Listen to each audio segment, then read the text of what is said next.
અત્યારે હાલમાં આવી બહુ મોટી દુઃખદ ખબર, રાજકોટ સહિત રાજ્યભરમાં હૃદય રોગના હુમલાએ હાહાકાર મચાવ્યો હોય તેમ બધું એક માનવ જિંદગી કાર્ડના ખબરમાં હોમાય છે। જેમાં ગઢડાના હરિપર ગામે રહેતા વૃદ્ધ રાજકોટમાં અગાઉ જ્યાં નોકરી કરતા હતા ત્યાં મળવા અને દવા લેવા માટે આવ્યા હતા। તે દરમિયાન સંબંધીના ઘરે રોકાયા બાદ હૃદય રોગનો હુમલો આવતા મોત નીપજ્યું હતું।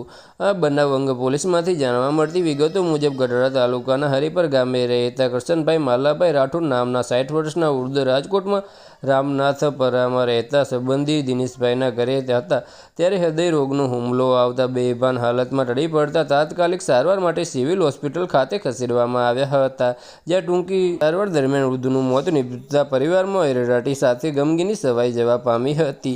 આ અંગે સિવિલ હોસ્પિટલમાં પોલીસ ચોકીના સ્ટાફે એ ડિવિઝન પોલીસને જાણ કરાતા એ ડિવિઝન પોલીસ મથકનો સ્ટાફ સિવિલ હોસ્પિટલ ખાતે દોડી ગયો હતો। બસ આજ માટે આટલું જ, અને અમારી યુટ્યુબ ચેનલ પર નવા હોય તો લાઇક, શેર અને સબસ્ક્રાઇબ કરી દેજો। ધન્યવાદ।